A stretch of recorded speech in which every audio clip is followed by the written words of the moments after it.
a a strong to-do list after that last meeting, and all of it seemed very possible. So that's one of the main things we're doing, and to try to make sure we can get a clearer picture of what's actually going to happen on the day that we have our meeting with some of the legislators for sure.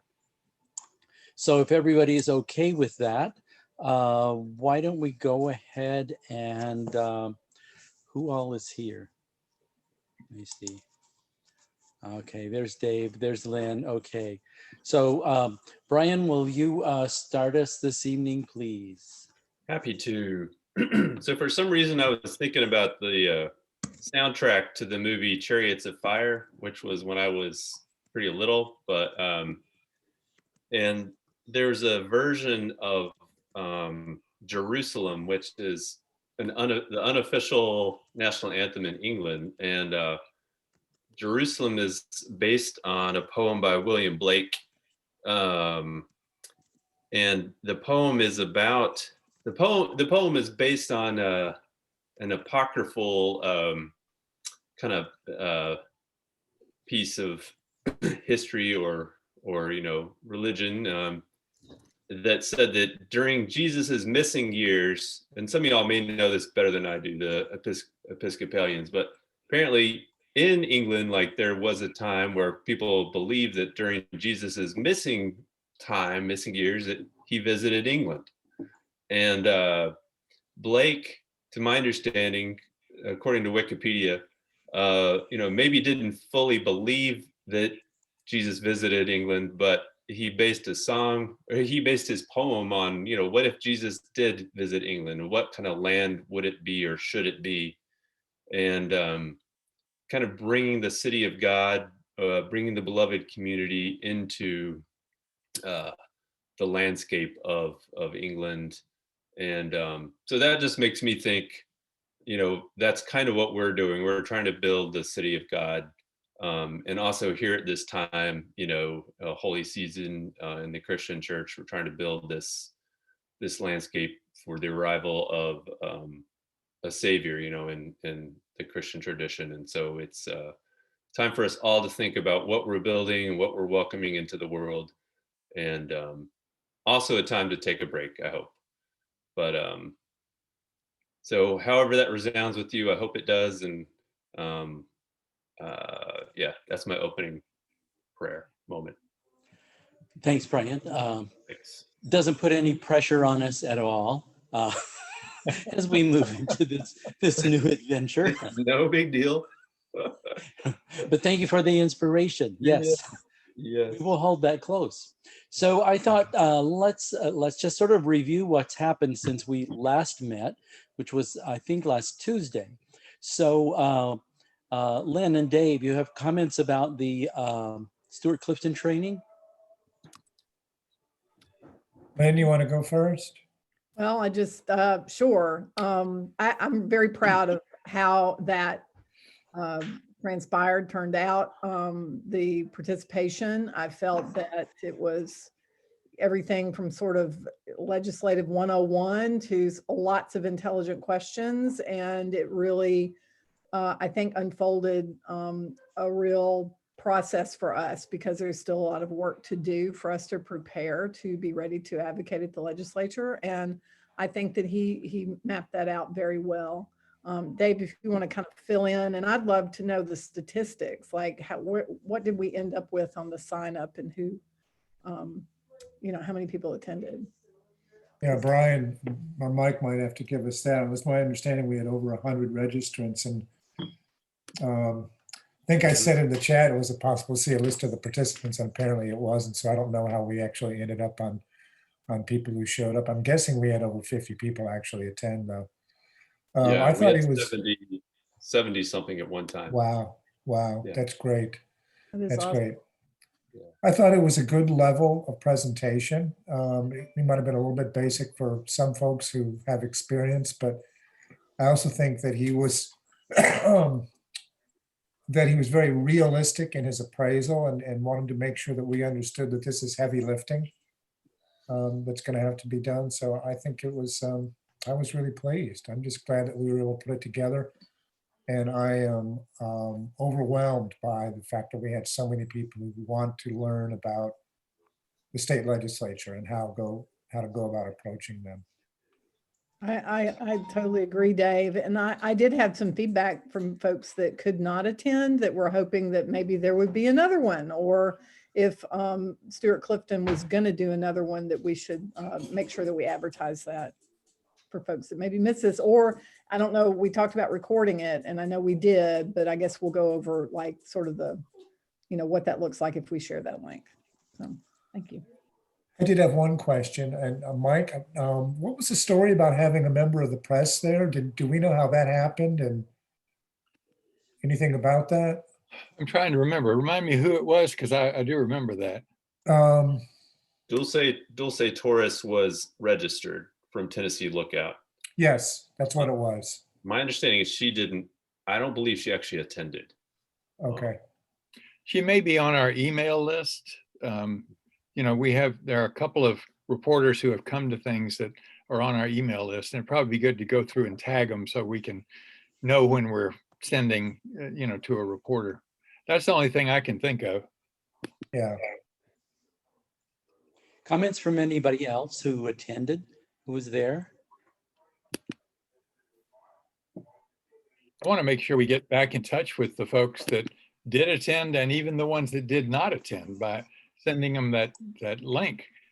I'm excited that there were that many people that want to start thinking about the state legislature, and it just feels like we're growing this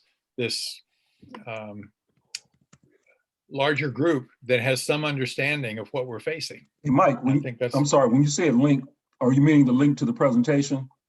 Yeah, I mean the video link. Yeah. Video link, okay. Because I didn't know if there was a way, and maybe this would just be included in the whole link. Obviously, I think it would, but that presentation with the information, the slides, I didn't know if there's something that we might be able to get as well. I think Stuart said he was going to send us that, as well as there were several other resources he mentioned that he said he would send. So I don't know who those were coming to. We have the slides in addition to the recording. So, if anybody just wants to look at those, we can do that.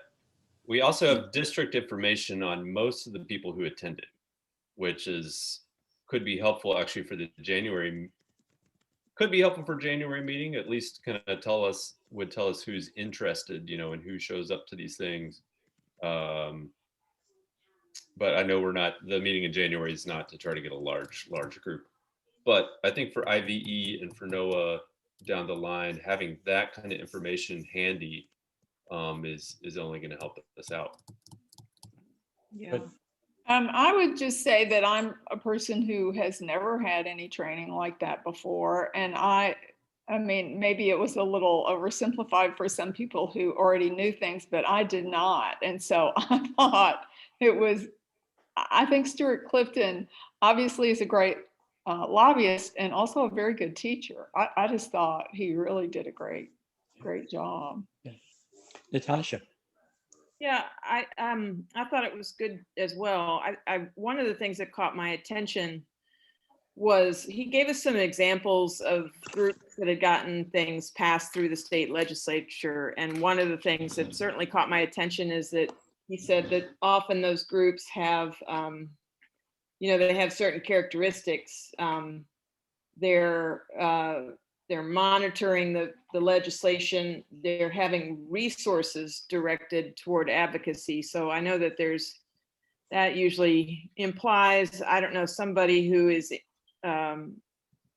whose job it is, sending somebody whose job it is to understand the history of, maybe various bills or the histories. Like if we march in there and talk about preemption, and specifically about, the inclusionary zoning preemption, have we devoted enough resources to understanding the context that we're walking into? I'm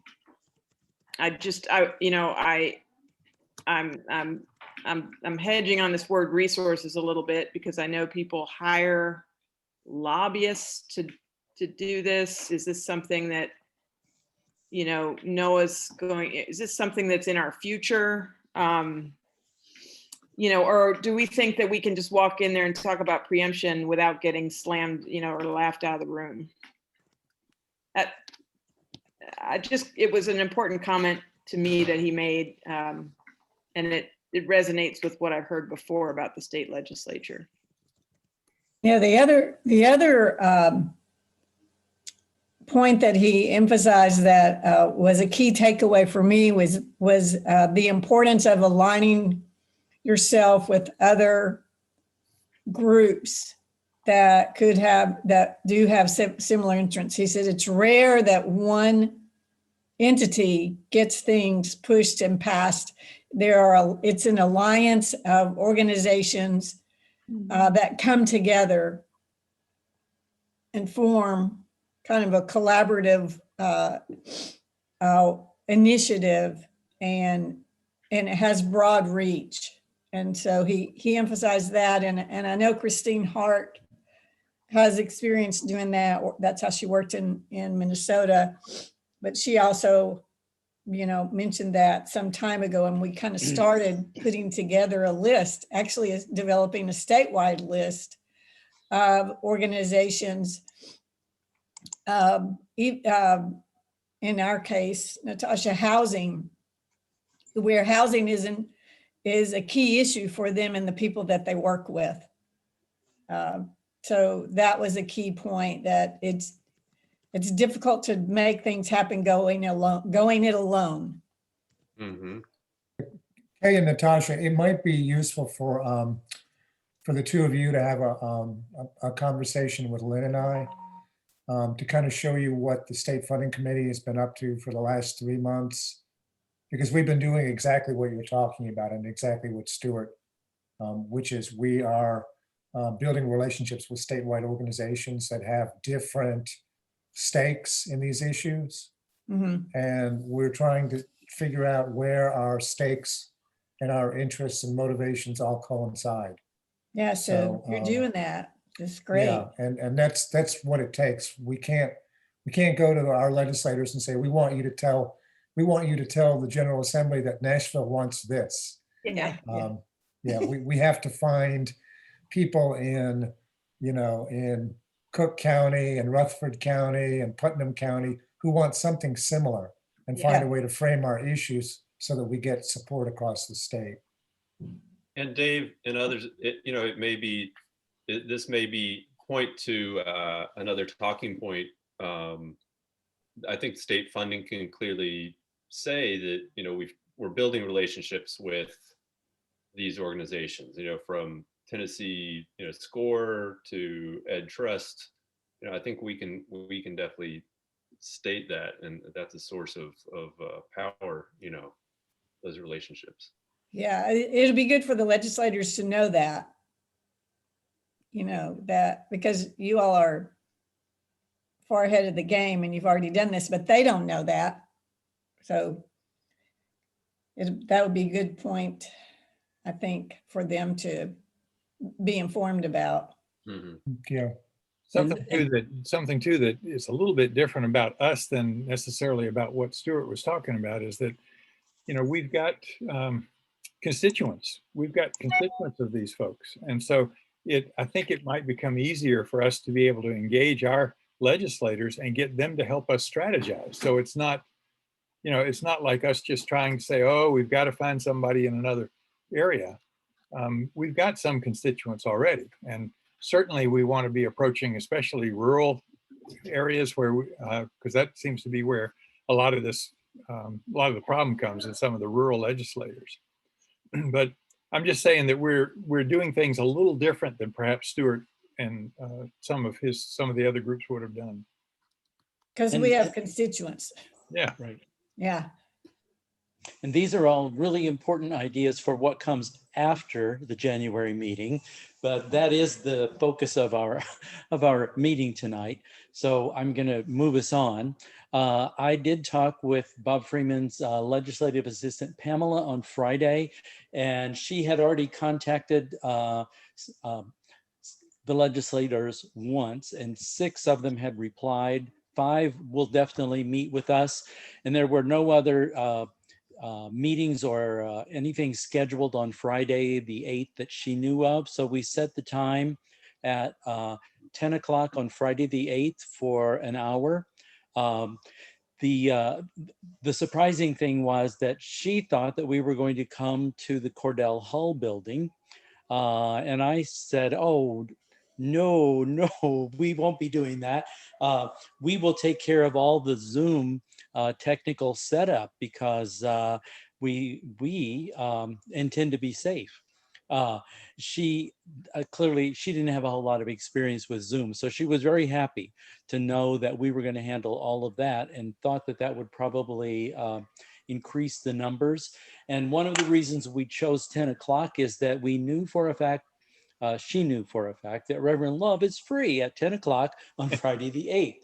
So we have that time already set. She said that all the responses were positive. Clearly, they all know about Noah. And I said, I know they do because they're very familiar with Noah's work in the city. But why we want this meeting is we want to establish ourselves, we begin to establish ourselves as a legitimate advocacy group at the state level. And we really need to learn some things from them. And we want to share some important points with them and get their advice on how we move forward. So that part's done. She immediately contacted them for the second time around, and I should have names by before Christmas. So I have 2 more days to get names. Right. And Lynn, did you have more conversations with Reverend Love after our last meeting, or is that still? So I know, so Linda Robinson and I met with Reverend Love, and then I know there was a follow-up call with Brian and Linda Robinson that I'm sure Brian can fill us in on that. And I'm curious, the only comment to make, other than exactly what you said, Ron, just that everybody's excited and Reverend Love is excited about this opportunity for everyone to meet. He did offer, if we wanted him to moderate his peers, if you will, to kind of keep him in a lane. If we were pretty tight on our agenda, he's willing to help us guide the meeting if we're willing to offer that up officially. I just wanted to put that in the room that he's offered.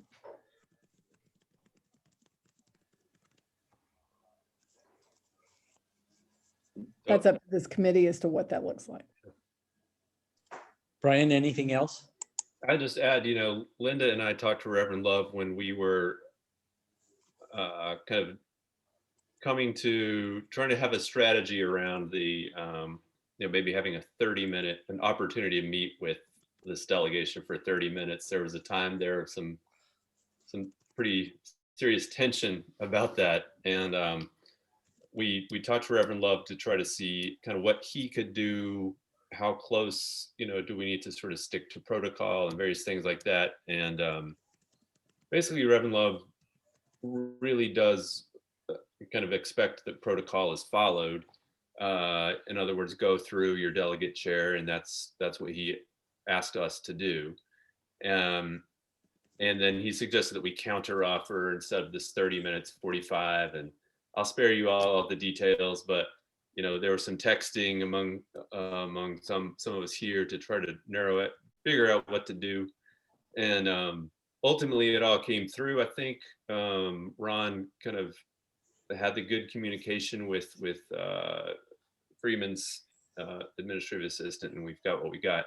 But Reverend Love also did recommend, I put this in the chat, that Noah consider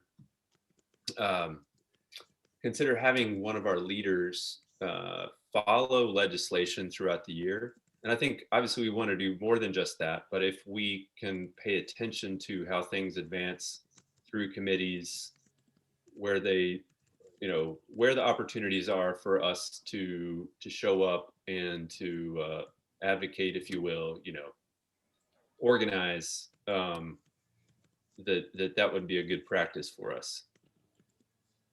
So I think, I mean, that's something to consider. I know that we're all sort of feeling like what sort of action can we take this year, while at the same time we're learning this year. So I think it's a both, maybe there's a both and sort of thing happening. Okay, thanks. Anybody else have ideas, comments on this particular? Brian, your last remark reminded me of something that Stuart Clifton has told us in the past and reiterated the other night. And that is, our committees should be signing up and following our legislators on social media. So I think there's really kind of two ongoing tasks that a committee that's going to act at the state level needs to do. One is to have someone who is in charge of bird dogging legislation, and the other one is someone who's in charge of social media for legislators who are involved with our legislative issues. They notice who their followers are on Twitter. Really? I was That's what, that's what we've been told. Wow. I was Right. just going to ask what exactly we mean when we say social media. Is it mainly Twitter? Is it also Facebook, or I don't know. I don't know. That's why I'm asking. I have noticed this week, Jeff Yarborough is very active on Twitter. Yeah. He's the only one I've singled out to follow, but I'm going to see who else is as we say, an active presence. I don't know if any of them do Instagram, but one of our big tasks last week was putting together the introductory packet that's going to be sent out. Dave shared some of those, 3 different documents that were prepared. Yeah, one was just a quick summary that I did, kind of an overview of NOAA. And then using the documents that Mike Hodge had prepared, which I think many of us have seen in different forms. One document is about NOAA successes. Another document is more about NOAA, its task forces and the task force missions. So I just kind of included those as attachments. So the idea is that between now and the meeting, that we want to send each of our legislators information on NOAA. So we don't have to spend any time in the meeting trying to teach them who we are. Some of them will already know, some of them won't. But they will have that. And I think Lynn and I have thought that what we would want to do is send the information out and then follow it with a phone call before the meeting. And that would be the phone call in which we would have somebody from the committee or somebody from the task force on the phone, along with someone who is a constituent of that legislator's district, who we could introduce as, a representative of NOAA who lives in your district. And just to make sure the legislator received the packet, whether he or she has any questions about any materials, whether they have any other questions that we could answer before the January meeting.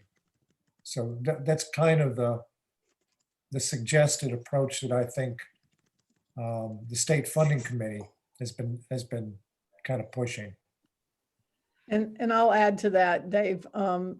However we put this together, to give a real snapshot of the statistics of the membership of our organizations and congregations that are also in legislative districts, all of that really speaks to them when they know how many people they're talking about, how many voters, it's a vote, and then how many organizations, even outside of NOAA membership, that would also be impacted. So that's the part we don't really have yet, right? So we can do a pretty rough analysis of our member organizations. I think we can definitely say who our member organizations are and which districts they're in. I think Mike and I could probably work on that. Shouldn't be a problem. The more granular stuff about actual members, to get really exact with it, I actually sent a poll out this afternoon. Probably needed to have done this a little while ago to try to have it in time, but I think we can get some good information from that. But we might need to use what we get from that and then look at the rest of our organizations and take some really good educated, do some good estimates of what the membership is like in different, for the ones that we don't hear from. So the information that Mike pulled together that was attached, that I sent to all of y'all this morning, does include our most current member list. Now, I don't know that, probably not all of these are current on their dues, but these are the organizations, as I understand it, that have been involved, that have paid dues, and that presumably are going to be paying dues. And my guess is most of our legislators know which of these organizations are in their district. Lost my document here. I mean, it's literally a number. I mean, they're counting votes. If you can just give them a number, it speaks. I don't think we have to be incredibly precise, just. Yeah, approximates. Yeah. The other thing with a lot of this, maybe the place for what I'm about to suggest is on the phone call kind of thing, but I don't want them to think that we're just coming to them asking for things. I think our goal is to build a long-term relationship with these folks. And I think, and nothing wrong with saying that, to say, we're planning to be around a while. And our goal is to be in a long-term relationship with you, but it helps us to know something about what you care about. So I just want to make sure we spend some time listening to them. It would be okay to listen in terms of housing and education. Do they have concerns about that? Is there something else that's burning for them? Because if we're just doing all the talking, we're not really engaging them in building a relationship. Well, we have to imagine the meeting itself, because the last week we were talking about 90 minutes. And so we did weasel an hour out of them, but we know that that's pushing it. So we'll have to be clearer about what gets said right away. And but just to finish up this part, three of the documents are ready. What we need are, and I wasn't sure if the numbers corresponded on the two parts of the member list. I thought that one place it said there were 60 some members, and when I got to the list, it either was one more or one less than it said in the text. So we do want to check that. Yeah, it's been in flux a little bit, because for a while we had 67 members, but we were able to talk to some that had been inactive, and they decided to get off the list. And then we've added about 3 or 4 new ones too. So that's why it's been a little in flux. Okay. So Brian and Mike and Dave are going to continue working on this. Sort of.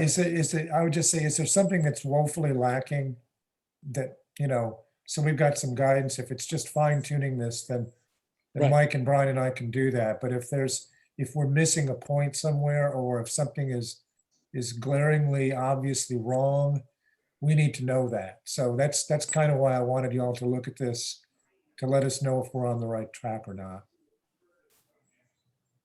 And then the other thing I would say that ties back into what Ron, you were saying earlier is, I think the third step in our pre-meeting process here is we need to get them an agenda.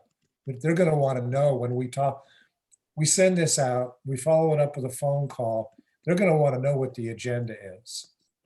And I don't know whether we want to have that earlier in this process or later in this process, but we need to have a meeting agenda to give them.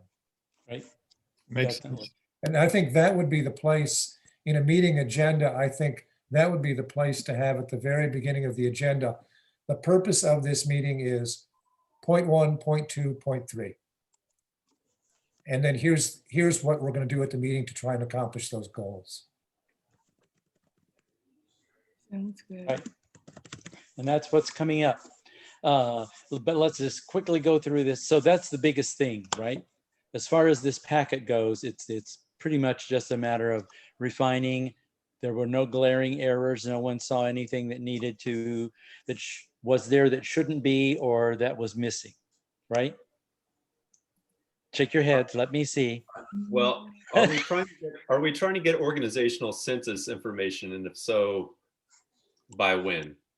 When do we want to send the packets out? Maybe is the right question. Well, we had talked about the 28th, but that's next week. That's Well, I Monday. think we could do the 28th. Okay. You know, if we don't have enough information to make a ballpark guess on that census, Brian, then we can probably just make an educated guess. Yeah. The big one I would want to know is, and I would talk to Maura Lee about this, how many SEIU members do you have in Nashville? Because I can tell you, know, I could look at these churches, a lot of them, and guess how many adults there are who are members. Yeah. Okay, great. I heard from CLC, that's Central Labor Council today, they have 20,000 members, right? So that's a nice number. I mean, Oh my gosh. so we can, and we can divide it maybe by faith, labor, nonprofit, if that's helpful too, you know, but yeah. Is Well, they're not- 20,000 in Nashville? Yes. A lot of those folks, though, are also members of like SEIU or something, right? Central Labor Council counts the people that are members of the unions that are members of Central Labor, you know. So we may be double counting, but that's okay. I'll talk to Marley and make sure that we don't. Well, that certainly would not be anything the legislator has any familiarity with. True. Double counting, Exactly. inaccuracy. I mean, really. So I think we ended up, Pamela asked me how many of us were going to be there. And I said that we were trying to keep the number around altogether around 25 so that we could all be seen on a screen. And we talked last week about the fact that we didn't need both co-chairs, but we did want a representative from each task force, as well as the two from the school subcommittee, school funding subcommittee, and affordable housing, at least one extra person in addition to the task force chair. Did I get this right? So that's 7. Pardon me? I think we're missing IVE would be the only other one. Well, I'm not, should they be there? I think they should. Okay. I'll just do that. But that's me. And I'm happy to briefly state why. But look, I got it down. It's only 21, so we have room. Good. Yeah. I mean, if we're thinking, you know, IVE is obviously one of its key things is electoral power, and you know, these folks will have to get reelected at some point. So I think it's important to have those eyes on this strategy, personally. Just make sure that we don't just say IVE. It needs to be explained. Right. Right. Well, like that's with CCC. We don't want that either. So, but and that's if all three organizers come, Reverend Thompson and another representative of the executive committee, and if we got all of them there, we'd have 24, so that several of us could hide ourselves after that. We said we just wanted to be able to show our power, and so like Regina and I would be. We'll use hide non-video participants and disappear from the screen so that the real action can go on. But this is representative of who we expect and want to be there? So Kay and Natasha, you were going to communicate this to the Affordable Housing Task Force? Yeah. And share it with Monica? Yeah, good. That's all cool. Yeah, but Monica, she may not can join because it's a work day and Right. she's working, but if she can't, then I will. Right. Yeah, we said that co-chairs could designate a proxy if they Yeah, are and then we unable have to attend. Natasha, so yeah, Yeah. so I'm also on IVE as well, newly on the steering committee. I've been the liaison with, Great. so if that fills one of those Right. plugs as well. Okay, so we're good, I think. We're good on that. So now comes the good part, which is what Dave was getting to. This is the structure of the meeting. So the purpose. If we're going to say the purpose of this meeting is point 1, point 2, so what are they, kids?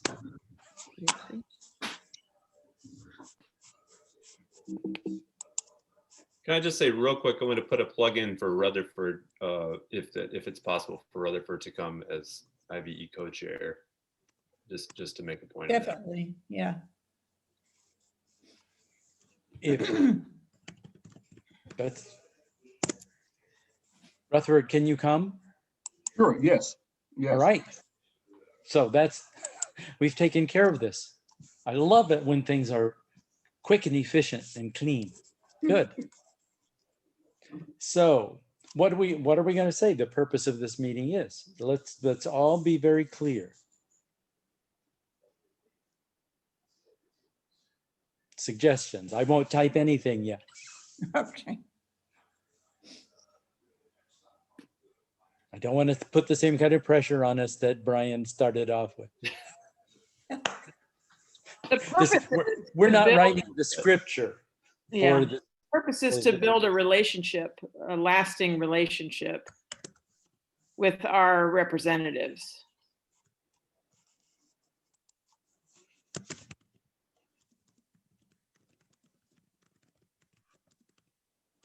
And to get to know them better, and for them to get to know us better.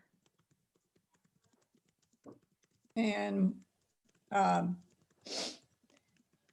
and what the issues are that we are concerned about and working about and want to see changes made in.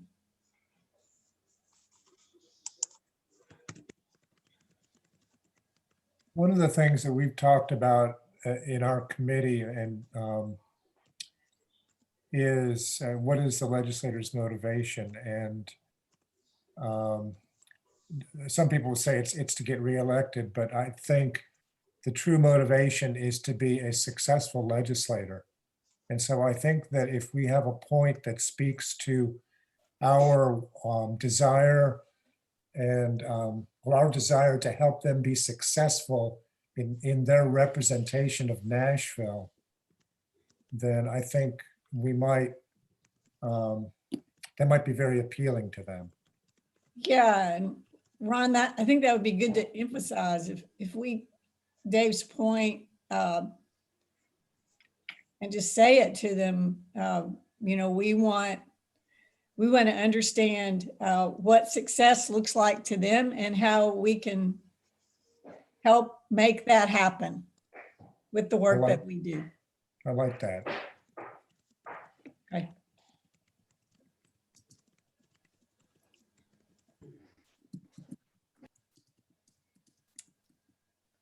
They enjoy having constituency relationships, and you know, to be a constituency resource.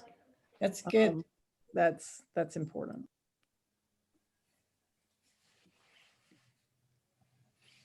You know, you made me think of something, and that is that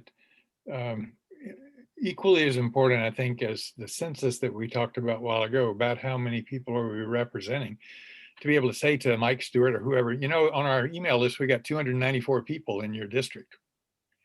Mm-hmm. You know, something like that. So just to let them know that we want to be engaged in that way.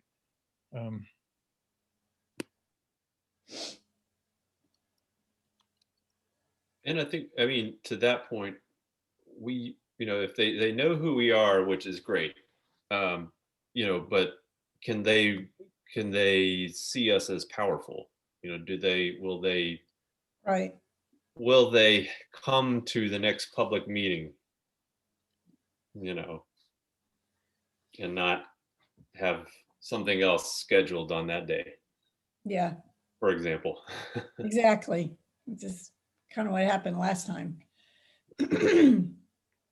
So that far out? Oh, I just think that's an example, not necessarily to, not to put that on the agenda, but just. Well, but No, last no. time, I think that was one of the things that we talked about as an ask. That we were, will you meet with us again Oh, yeah. after the legislature, after the session begins? Is that still something we want to ask for as a way of our commitment to this ongoing relationship? Yeah, I think that's a viable ask. It could even be kind of couched as, once the session gets going, we like to be able to meet with you and just see what are the things that you see happening. What are the bills that concern you? What are the, just to find some way so it's not just us meeting with them again to tell them something. I'm probably overdoing it, but I'm really concerned that we want to learn from them and we want to build that relationship by listening to what they care about, as well as Well, letting them know what we care about. I'll share a scenario that can happen. You create this relationship around issues you both care about. Say it's, affordable housing and social emotional learning, mental health. And when bills come up, you want them to reach out to you to say, can you get some phone calls in for people, or reach across, the Gamaliel organization with other groups in Tennessee and have them call their elected officials for or against legislation. That's typical ask. And so it's also why it's important for us to make relationships across the state, because we can rattle the cage on our issues, but where we build power is that they see we have relationships to move that legislation with other people around the state.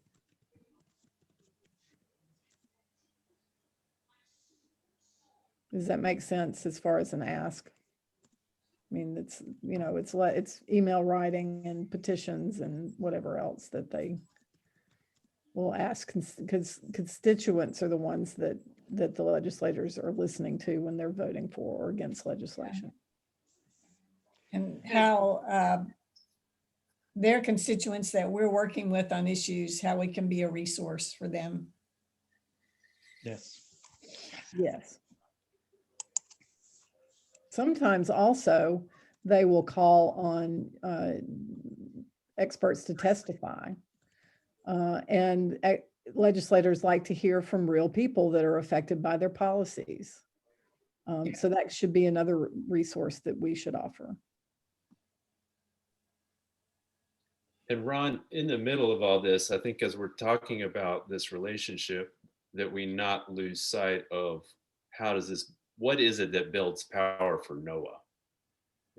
Obviously the relationships with these legislators can help us build power.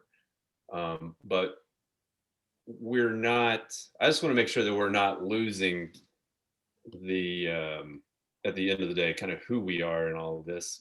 We're not, in other words, we're not just here kind of for them to be a base for them, right? We're actually here for something kind of bigger than that. And so just that we're keeping all that in mind, that we can keep an analysis of them as politicians, yes, politicians who we believe support our value, uphold these values that we have and are embattled, but politicians still. And not give that power away. Yeah. We're building our power. I wondered if it was legitimate to ask that if they would introduce or at least identify for us legislators outside of our district that share some of these concerns. That's a great idea. I mean, if if that's something, if they know that somebody in Sumner County is interested in education, or somebody in Pickett County is very concerned about affordable housing in some way or another, if they would help, if they would make that that sort of formal link. Is that something to ask I for? think that's a good idea, sure.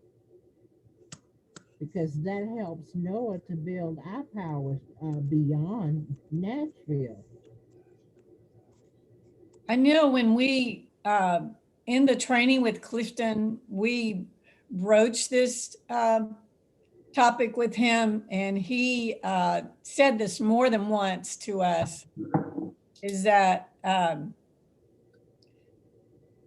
legislators outside of your district are not going to necessarily be very interested in giving you much time, if any. He just, he kind of burst my bubble on that, but I wanted reality. Yeah. And so it's going to take, I think, kind of a legislator to legislator effort. Because if, you know, if they're not going to be interested in us, they would be interested if we had connections to other organizations that had representation in their district. That's it. And they had, and those organizations had obviously constituents, then they'll listen to those people. Right. And this is, I think this is some of our longer term work, that we're building those relationships. I think that NOAA, right, and this may be coming up in the coming year, you know, as we think more about NOAA's power and who are our neighbors and who's experiencing the same things in Rutherford County, Sumner County, Yep. Sort of those sorts of questions. Yeah. I think one of the things that struck me from his presentation was in that entire legislature, there are only 2 new members. Oh my So God.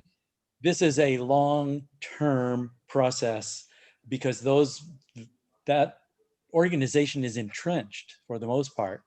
And I mean, with that kind of backing in their districts, they don't really need anybody. So Yeah. it's going to take a while to weasel a way in there. And Well, one thing that occurred to me around that was to cause those legislatures to possibly think differently. If there's like on the housing issue, if sunlight could be focused on those issues. For example, in Bedford County, which is Shelbyville, there's, and it's, you know, a rural county, there's an organization, it's affiliated with the national organization, but it's the Bedford County Listening Project. And there's, you know, it's run on a shoestring, community organizers, 2 or 3, I think, young women doing amazing work, but they have done an amazing job on shining a light on substandard housing and housing conditions. And they've gone so far as to be very, very bold and say, here's the owner of this property. Here's the owner of this property. Oh, by the way, we've found out they work there. And one of them was elected to their city council. I think it's city council, county council, but you know, something like that, because now those legislators, state legislators, they're going to have to pay attention to, you know, their constituents who, and that group is growing and going to put pressure on them to where they're going to have to at some point, listen to them. Do you know those organizers, Kay? I know their names and have, on the statewide We Decide Tennessee campaign that's started, that Stand Up Nashville is heavily involved in, and they pull me in and I'm on some of their meetings and calls, and I've met a couple of them through that. I can get their names though for you. Okay. Yeah, be interesting. Okay. So, how about this as a plan? Okay. I will send this list of things out to each and every one of you to prioritize. Can you so scroll that we can down? what? Can you scroll down? Because if you were taking notes, we don't. No, can't this see. is as far as I got. Oh, okay. This Well, is the bottom. Yeah, I put notes at the bottom. Okay. So this is the list that we just talked about. Okay. So we don't see the notes. We're just stopped at 6:30 to 6:45 well, on the shared screen. I don't know what to do about that. Huh. Just scroll down. No. You try unsharing and do it again.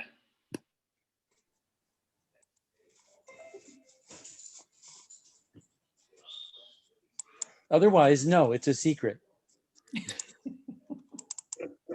You just have to trust me that I did stuff. There, Now does there it you go. show? You got it. Okay, great. So this is the list of things that needs to be prioritized. Okay. I mean, these are things, important things that you have all said need to get said at that meeting. But if somebody's going to log off 22 minutes into the session, what are the things we want to make sure that person heard, and from whom? So we've said that we know we want Reverend Thompson involved in this. We know that we have our task force leaders here, the subcommittee at least. These people need to be speaking because you're the ones who have done so much work. Okay, you'll be on this list now. We know that Reverend Love has volunteered to be a part. We want to honor Freeman's role as a leader. And we know we want the legislators talking, and we've built that into various places along here. But let's just, if I send this to you tomorrow, how about everybody take a stab at prioritizing it? I'll think of a way to make it like a poll or something, or at least you can. I'll think about that. I'll figure it out tonight, so that we can get this clarified, and then we can actually construct an agenda from it. Does that sound like a plan? Yeah. Okay. I think that's about as much as we can get done tonight. Yeah. Yeah. Yeah, I think, and I think if we don't, if we're careful not to pack the agenda too much, less is more on this first one. Right. Yeah, I really we- agree with that. Yeah. And what may show up on the agenda is not all 6 things, but the ones that we definitely want. And then we'll know what the others are. So if there's time, we can then, we'll assign somebody to bring that up. Yeah, we might even. Rutherford will say, oh, by the way, what do you think about X?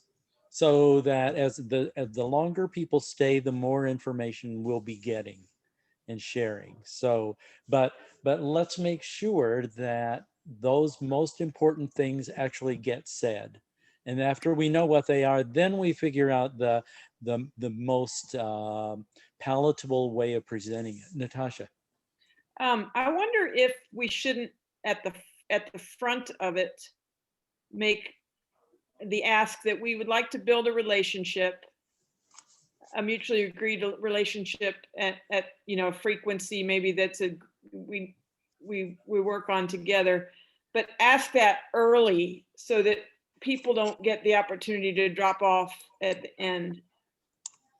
I know that's a little backwards, but does anybody have any thoughts on that? Sometimes you have people dropping off these calls. and they know the question's coming and they don't want to commit. Yeah, I think that, okay. to me, that would make sense, particularly if we can show clearly, like, we want to be an ongoing relationship. For example, we have concerns about education and about affordable housing that may be coming up before the legislature or that we'd like to see there. And they may have some concerns too that we want to work together on. A little bit like the public meeting, before we get to know you, would you commit to trying to, working on this with us, on this relationship business with us? And if you say yes, then we'd love to hear who you are and what you care about. I don't know, a little bit like that. Good. Wherever it's going to be. It's hard to type with all of this extra stuff in here, but I got it.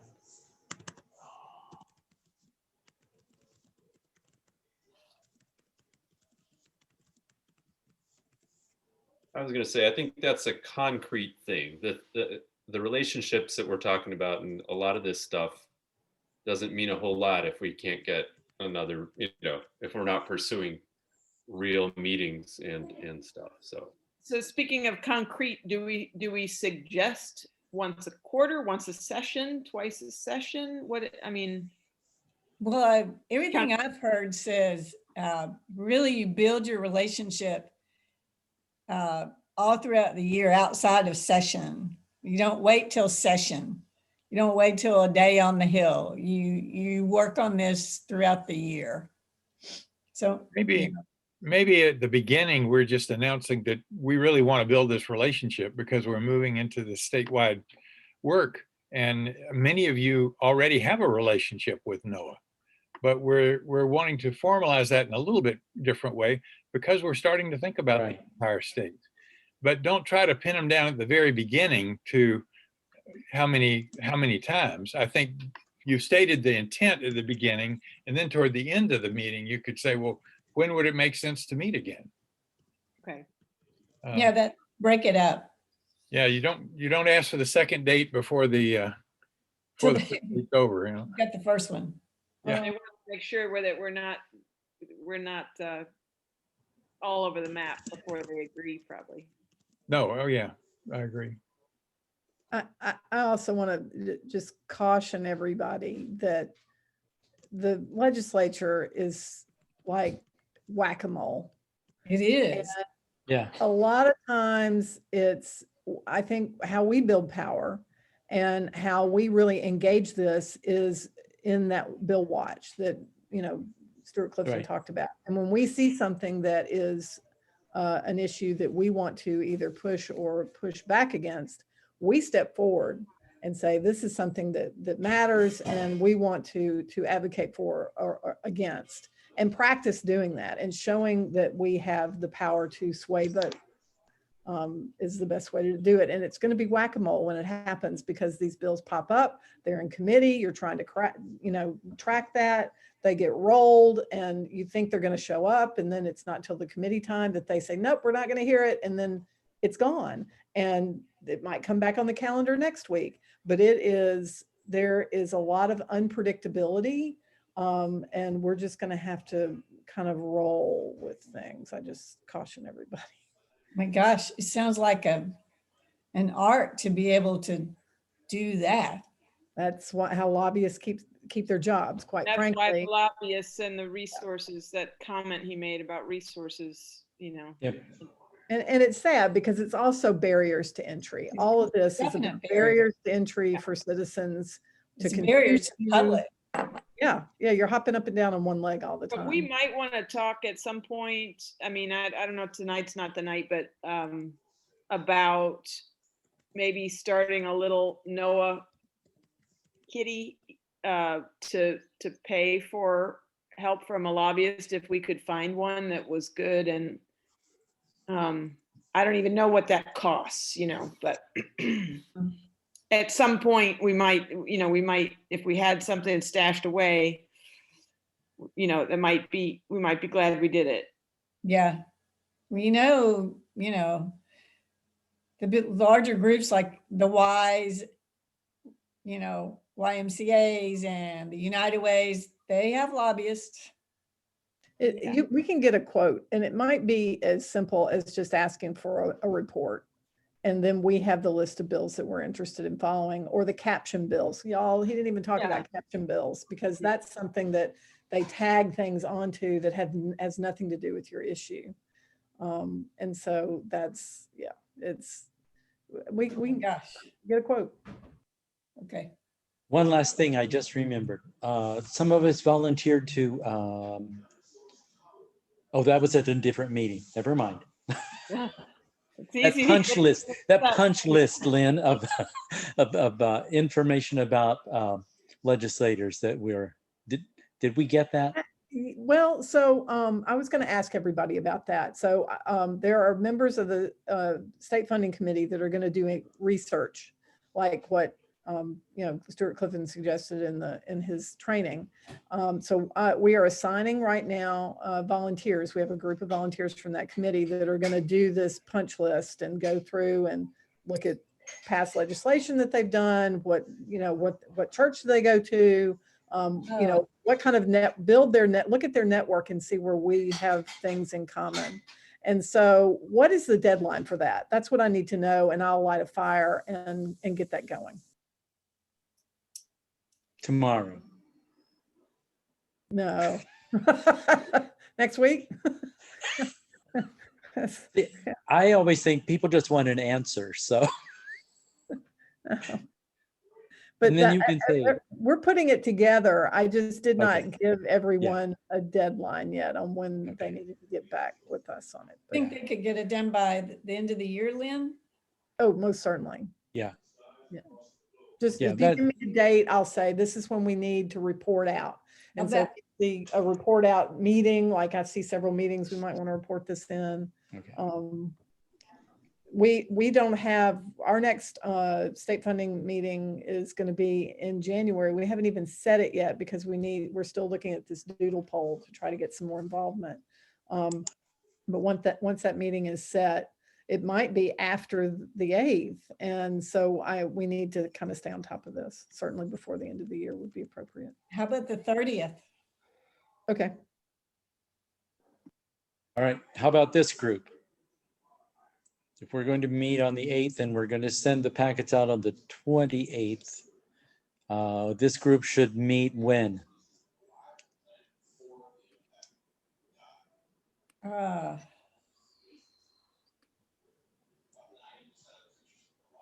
28th. Not the 29th.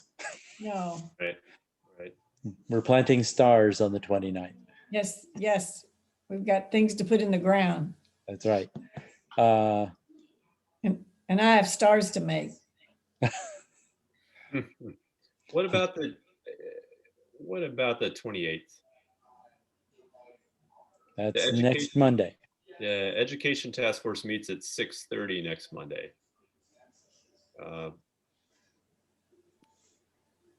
Do we need to meet next week? What are the things that we most need to do in a meeting? Right. What's the purpose of the meeting? Right. The agenda. Well, that could probably be done Yeah. electronically. Once you get our responses back, right? Yes. So how about we set the 30th as the date for our agreeing on an agenda. Yep. And then if we can't agree on an agenda, then we'll have to have a meeting. Yeah. There you go. All right. Like that. Yeah. Does that work? Mm-hmm. And at that point, we'll have the research to share with everyone. So we know, have a profile basically. Okay. Excellent. Yeah, A fine group of people. Yeah. So the follow-up, Dave mentioned, getting phone calls with legislators with, I think, a member from this committee as well as a constituent. We're going to need to think about where that fits in too, right? Yep. And I'm wondering if that's just efforts are made, every effort gets made to have that phone call, and probably everyone, we may not be able to get it with everyone, but what do people? Yeah, I mean, I would just really be careful about, that follow-up call needs to be for a concrete reason with each legislator. It can't just be like, well, we're calling, doing a follow-up for each one because I think it's going to drive them crazy.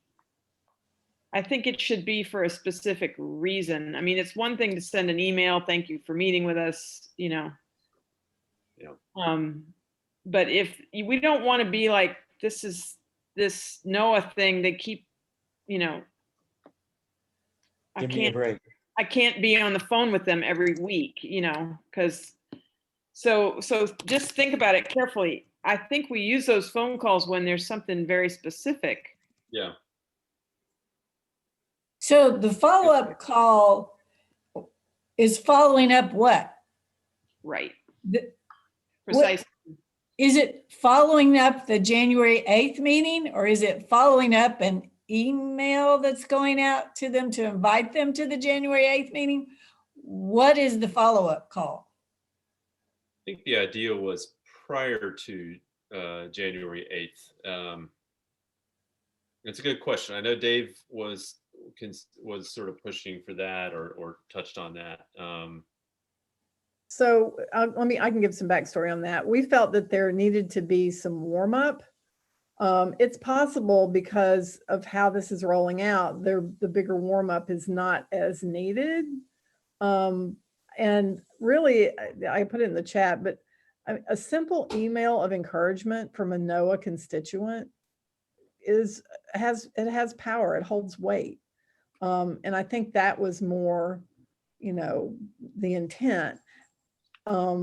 And that maybe it's not necessarily to do a big one-on-one push at this point. To your point, Natasha, I think they're getting worn out. Just They saying. can, yeah, they could easily get that to that point.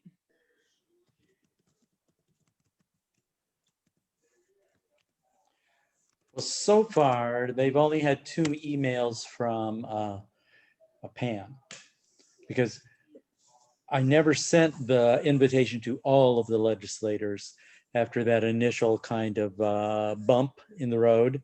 So the only ones who have heard directly from us are Mike Stewart, Heidi Campbell, and Bob Freeman. And Vincent Dixie from Well, he didn't get an email though. Only those 3 got emails.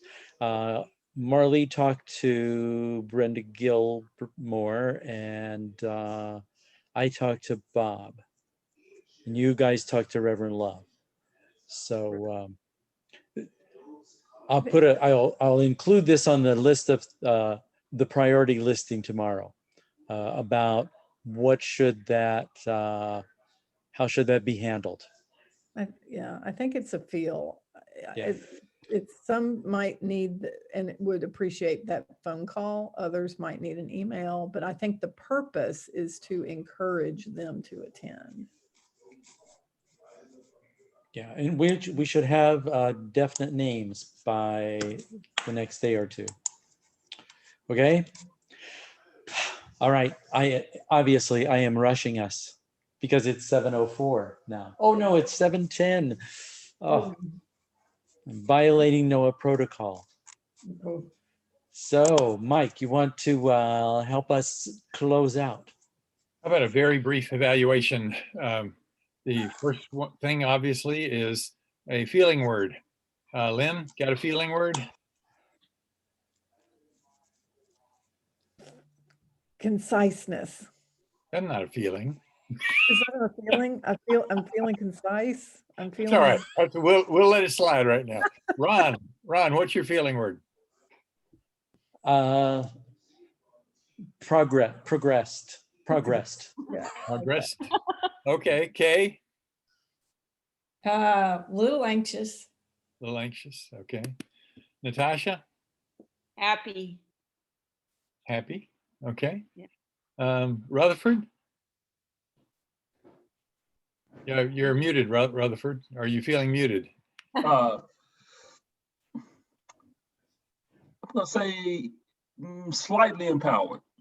Slightly empowered. Okay. Liza?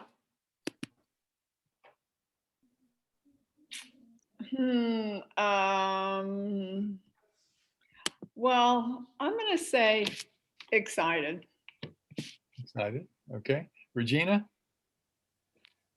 A little anxious. Okay, and Brian? Ready. Ready. Did I skip anybody? It's hard to see everybody here. We had two people say anxious. You wanted to say just real quickly why you're anxious. It was Regina and Kay, I think. Yep. Right. All right. Yep. Why are you anxious? Because my tendency is to like clarity, and moving into new ventures and spaces before I take steps, and I don't have that yet. Regina, how about you? What's anxious? Somewhat the same. I didn't get the package. I'm one who likes to have know what all the pieces are. Uh-huh. And I didn't get the package with the information, so I'm wondering what that package contains, and just with all the other things we have going, just a little bit anxious. We've got quite a bit that we're trying to get accomplished right here at the end of the year. Right. Okay. Well, and second thing in the evaluation is performance. How are we doing? How did we do in this meeting? Rutherford, how do you think we did? So I thought it was well laid out. I thought we hit a lot of the key points, had some really good discussion. We probably could go a little further if if the time allowed. I'm not saying to do that, but that just means there was a lot that was discussed. There's a lot on the table. So I thought it was good. Very interesting for me, sort of being new with this. It's all been very, very insightful. Okay. Okay. Lynn, what do you think? How did we do? Did we have a good agenda? Are we leaving with some things accomplished? Definitely leaving with more focus. I like where it is, and I think it's appropriate because we're trying to feel this out, and that's political learning, right? I hope that's Yeah, we're learning a lot, and Ron's helping us a lot with his agendas and keeping us between the ditches, which is great. Thank you. Yes, thank you. That's probably a good thing to ask about. Ron has done a lot of work holding this in the road. Is that? Yes, amazing. Yes. Yeah. Okay. Ron. That's very good. Thank you. All right. The third thing, of course, is tension. And we've identified a couple of pieces of tension that there's so much going on, I think Regina said, and that it's trying to get clarity. There's some tension around getting clarity. Anything else? I think, like Regina, my tension is around the packet, and I recognize that I need to really look at that a little closer now that we've all spoken. Okay. I'd like to get a copy of it too. I don't think I got one. All right. I have some tension about priorities. There are so many things that people want, and we can't have it all at once. Right. Okay. I'm old, I know that. Okay. All right. In terms of political learning, I guess I had several, but the one that's bubbling up is just kind of what you all were talking about, that we are expanding what NOAA is trying to do. We are expanding it into the state legislature area. We're learning a lot. I learned a lot from watching Stuart, that workshop. I've heard him do it before, but this was the best time I've ever heard him do it.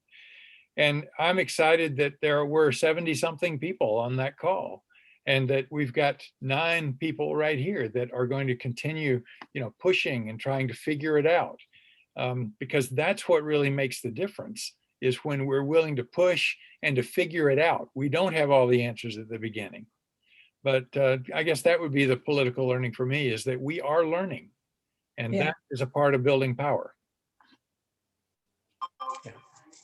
Yes. I think so too. Agreed. Well, with that, I want to close by wishing all of you continued health, safety, and celebrating the holiday in whatever way you are able to. which is probably not what you had in mind last year when you left those celebrations. But I think we all have to make the most that we can out of these times. And that's what I wish for all of you. So Thank you. Great. I'll be in touch. Watch Thank for my you. emails tomorrow. I will. I Thank you. will. All right. Thanks, Right. everybody. Thank you. Good night. Really good- Yeah. Hey, really good to be with Regina, everyone. Regina, are you still there? Yes, 9:30 in the morning? okay. let's do it. Okay, I'll do a Zoom. I'll set it up, Mike. I'll invite you too. Okay. Okay, all right. Good night. Good night. Bye-bye, thanks.